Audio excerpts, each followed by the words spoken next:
Hello friends, स्वागत है एक बार फिर से आप सभी का आपके अपना इस यूट्यूब चैनल नैन प्रताप कॉम्पिटिटिव क्लासेस 2.0 में। तो दोस्तों, आज की जो वीडियो है ये वर्ग 10 के छात्रों के लिए है। श्वसन चैप्टर का यह चौथा नंबर वीडियो है। इस चौथे नंबर वीडियो के बाद एक और वीडियो बनेगा और उस वीडियो में ही आपका ये चैप्टर पूरी तरह फिनिश हो जाएगा।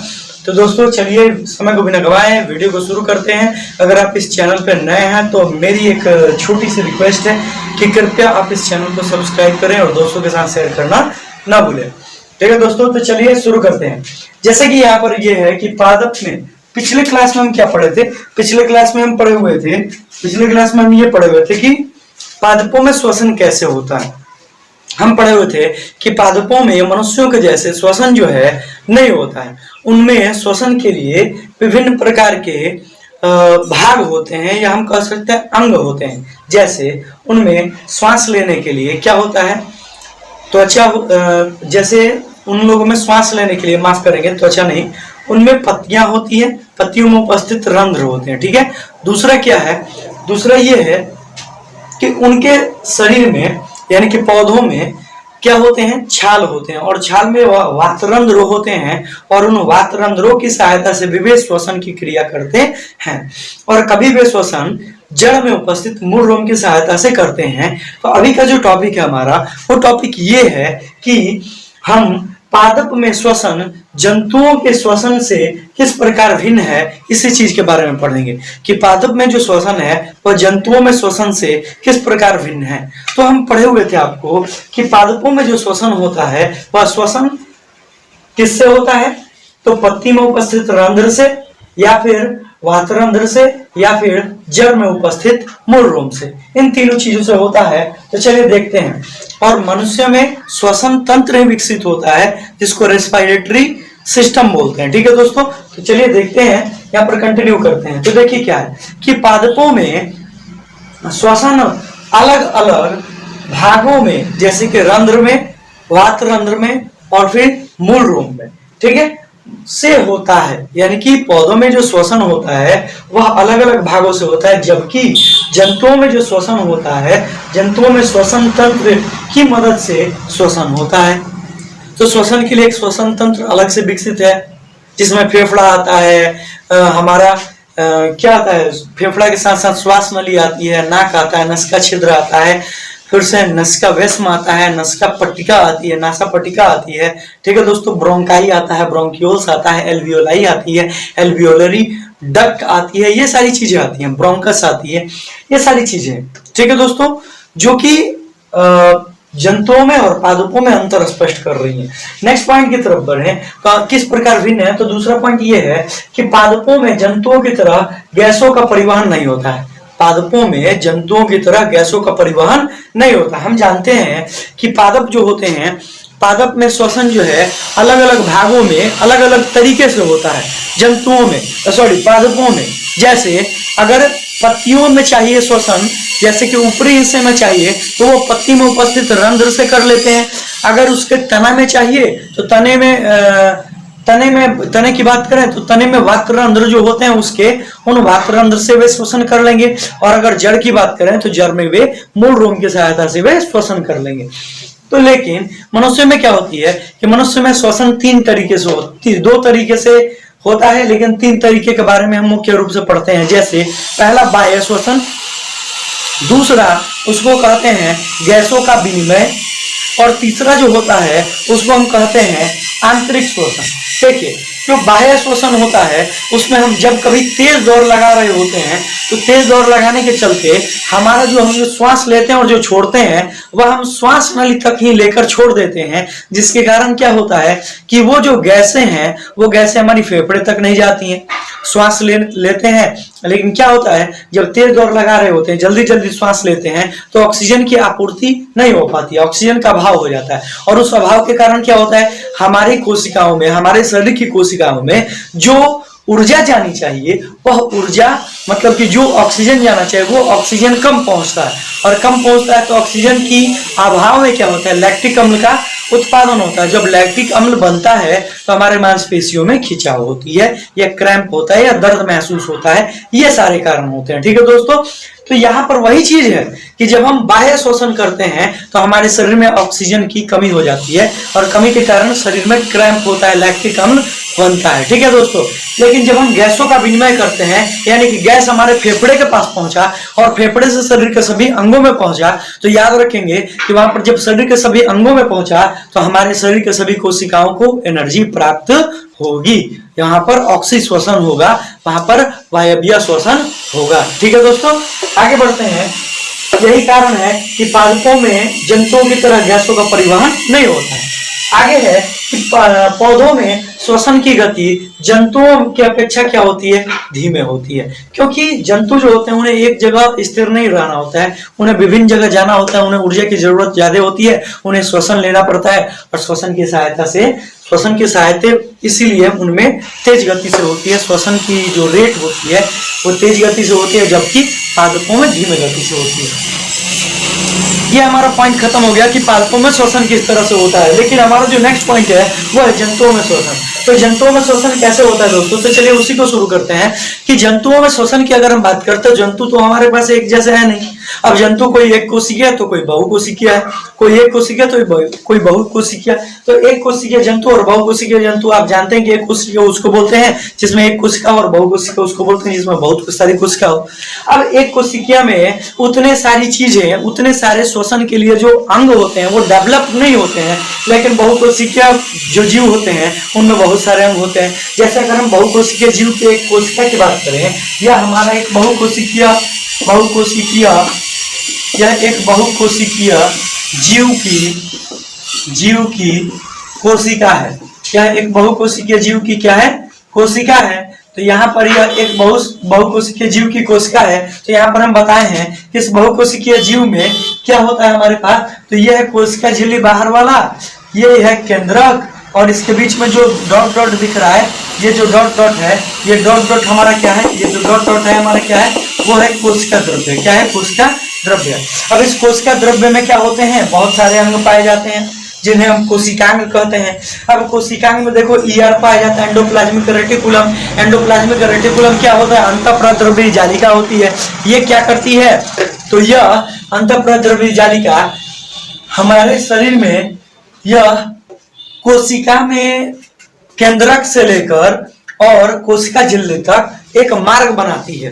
ठीक है, पदार्थों के संवहन में मदद करती है। ठीक है, ध्यान देंगे। इस पर छोटी छोटी संरचनाएं होती हैं। अब ईआर दो प्रकार के होते हैं, अंतःप्रद्रव्य जालिका जो है, एंडोप्लाज्मिक रेटिकुलम जो है, दो प्रकार के होते हैं, एगो एसीआर, एगो आरईआर। एसीआर जो होता है वसा और कोलेस्ट्रॉल का संश्लेषण करता है, जबकि आरईआर क्या करता है, आरईआर प्रोटीन का संश्लेषण करता है। और जब यह संश्लेषण कर रहे हैं तो आरईआर और एसीआर संपूर्ण रूप से हमारा राइबोसोम कहलाते हैं। तो ये सारी चीजें हैं। और इसी के साथ साथ हमारा कोशिका द्रव्य में गोल्गी बॉडी पाया जाता है। गोल्गी बॉडी का काम क्या है, तो ये traffic police of the cell कहा जाता है, या कोशिका का traffic police of the cell कहा जाता है, ये ध्यान रखेंगे। और ठीक यह क्या करता है, तो यह रास्ता को क्लियर करता है ताकि कोई पदार्थ एक कोशिका से दूसरी कोशिका में पहुंचे, यह ध्यान रखेंगे। अब हमारे पास देखें तो हमारे पास क्या है दोस्तों, तो हमारे पास है लाइसोसोम। लाइसोसोम क्या होता है, तो इसे हम suicidal bag of the cell कहते हैं, कोशिका में आत्महत्या की थैली कहते हैं। ये क्या करता है कि ये इसमें हाइड्रोलाइटिक एंजाइम होते हैं। जब कोशिका बढ़ रहा होता है तो कोशिका में जो जीवाणु विषाणु होते हैं उनको मारने में मदद करता है, लेकिन जब कोशिका वृद्ध हो जाता है तो यह कोशिका को ही मारने में मदद करता है, क्योंकि इसमें जो हाइड्रोलाइटिक एंजाइम होते हैं, ये लाइसोसोम फटता है तो हाइड्रोलाइटिक एंजाइम जो होते हैं कोशिका द्रव्य का भक्षण कर जाते हैं, केंद्रक का भक्षण कर जाता है और कोशिका समाप्त हो जाती है। तो इस प्रकार इसलिए इन्हें लाइसोसोम को कोशिका की आत्महत्या की थैली कहते हैं। आगे है कि माइटोकॉन्ड्रिया। माइटोकॉन्ड्रिया को power house of the cell कहते हैं। ये सारे जो अंग है ना, यही सारे कोशिकांग जो है क्या करते हैं, एक कोशिकीय जीव और बहुकोशिकीय जीवों को अलग करते हैं। एक कोशिका में एक ही कोशिका होगी, बहुकोशिका में बहुत सारी कोशिका होगी, और बहुत सारी कोशिका के मिलने से ऊतक बनेगा, ऊतक से अंग से अंगतंत्र, अंगतंत्र से हमारा शरीर। ये सारी चीजें तो आते हैं हम एक कोशिकीय जीवों में श्वसन की बात करते हैं। तो एक कोशिकीय जीव हम अमीबा, पैरामीशियम, हम हाइड्रा की बात करते हैं। तो देखें इनमें जो होता है, इनमें श्वसन कोशिका झिल्ली के द्वारा होता है। इसमें श्वसन किसकी सहायता से होता है, कोशिका झिल्ली की सहायता से होता है, तथा यह विसरण नामक प्रक्रिया की सहायता से पूरा करते हैं, अपने श्वसन को पूरा करते हैं।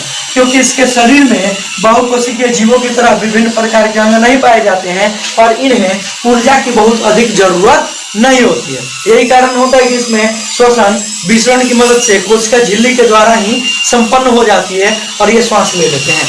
हाइड्रा में मुकुलन विधि के द्वारा प्रजनन होता है, इस चीज को हम बताए हुए हैं। और अगर हम नेक्स्ट पॉइंट की तरफ बढ़ दोस्तों, तो नेक्स्ट पॉइंट हमारा यहाँ पर है। अब यहाँ पर है, माफ करना,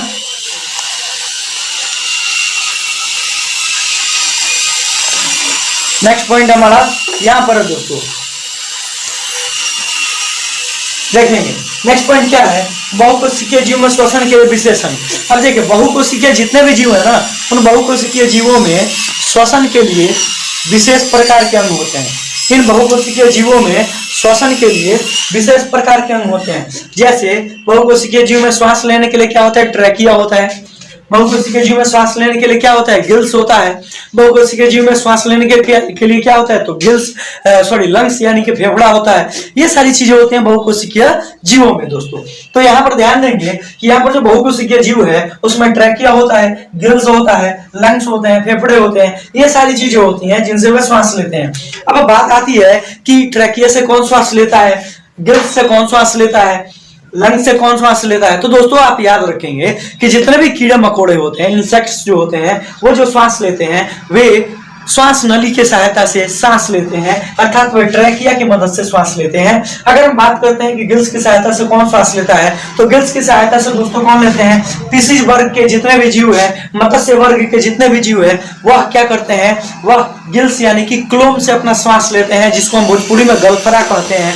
मछलियां जो होती हैं वह मत्स्य वर्ग में आती हैं और वे गिल्स यानी कि गलफड़े से यानी कि वे अपने क्लोम से सांस लेती हैं। अब अगर बात करें दोस्तों कि फेफड़े से कौन श्वास लेता है, तो फेफड़े से मनुष्य श्वास लेता है। जितने भी मैमेलिया होते हैं वो फेफड़े से श्वास लेते हैं।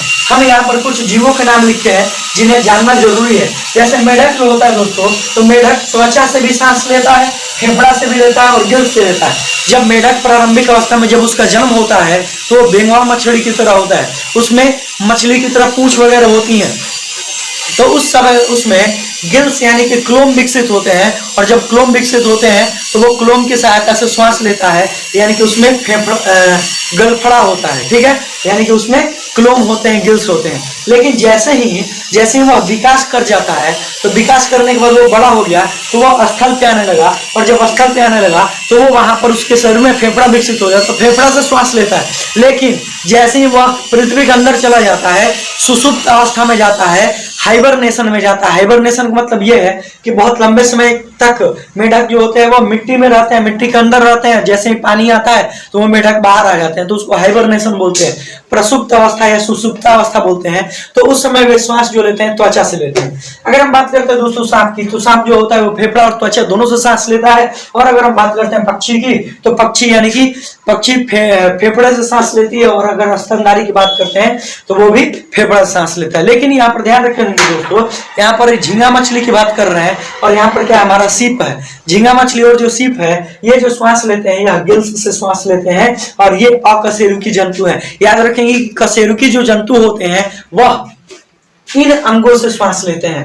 अब ये कशेरुकी जंतु जो श्वास लेते हैं इन अंगों से श्वास लेते हैं। लेकिन आप उसमें इंसेक्ट्स को मत रखिएगा, इंसेक्ट्स जो होते हैं वह अकशेरुकी होते हैं। अब आप तिलचट्टे में देखेंगे तो तिलचट्टा में रीढ़ की हड्डी नहीं होती है, इस बात की जानकारी रखेंगे। अब चलते हैं हम नेक्स्ट पॉइंट की तरफ बढ़ते हैं कि ट्रैकिया की सहायता से ये कैसे श्वास लेते हैं। तो नेक्स्ट पॉइंट की तरफ हम कंटिन्यू करते हैं दोस्तों। तो देखेंगे यहाँ पर है हमारा श्वास नली, यहाँ पर क्या है श्वास नली। तो याद रखेंगे यहाँ पर हमारा श्वास नली, और श्वास नली की सहायता से कीड़े मकोड़े श्वास लेते हैं। श्वास नली की सहायता से कौन श्वास लेता है, तो कीड़े मकोड़े श्वास लेते हैं।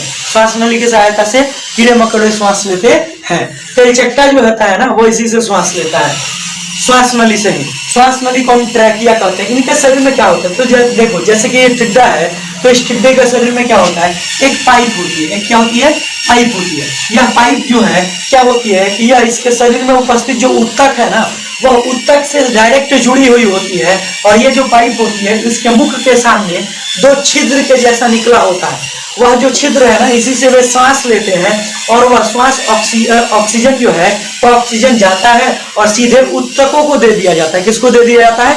ऊतकों को दे दिया जाता है, और वे एनर्जी की प्राप्ति करते हैं। ऐसा क्यों होता है? क्योंकि आप जानते हैं कि इनके शरीर में हीमोग्लोबिन नामक वर्णक नहीं पाया जाता, और हीमोग्लोबिन नहीं पाया जाता है तो ऑक्सीजन रक्त के साथ नहीं जुड़ेगा, और नहीं जुड़ेगा तो क्या होगा? ऑक्सीजन का परिवहन नहीं होगा। अब यहाँ पर यही कारण है कि इसके शरीर में सीधे पाइप होती है, और इस पाइप की सहायता से वह श्वसन की क्रिया करते हैं। यहाँ पर हम पॉइंट्स लिखे हुए हैं कि तेलचट्टा और जो टिड्डे होते हैं या कीड़े मकोड़े, उनके शरीर में हीमोग्लोबिन नामक वर्णक नहीं पाया जाता है। यही कारण होता है कि ऑक्सीजन का परिवहन ट्रैकिया की मदद से करना पड़ता है, और वे क्या करते हैं? ट्रैकिया की मदद से डायरेक्ट ऊतक से जुड़ जाते हैं, और इससे उनको श्वसन की क्रिया होती है और एनर्जी की प्राप्ति होती है। आगे है ट्रैकिया जो होता है, यह शरीर के मुख से शरीर के सभी ऊतकों से सीधे सीधे जुड़े होते हैं, तथा उनसे ही श्वसन की क्रिया होती है। और यही कारण है कि उनसे ही श्वसन की क्रिया करते हैं। वही है कि मुंह से जुड़ी हुई होती है, नाक के ऊपर मतलब मुंह के ऊपर होती है, ये सारी चीजें होती हैं। फिर हम मछलियों में श्वसन पढ़ेंगे, यानी कि गिल्स की सहायता से कैसे मछलियां श्वसन करती हैं, नेक्स्ट वीडियो में पढ़ेंगे। वीडियो कैसा लगा आपको कमेंट करके जरूर बताएं। वीडियो अगर अच्छा लगा तो दोस्तों के साथ शेयर करना ना भूलें, और अगर आप चैनल में नए हैं तो प्लीज चैनल को सब्सक्राइब करें, लाइक करें, बेल आइकन को दबाना ना भूलें, ताकि ये नोटिफिकेशन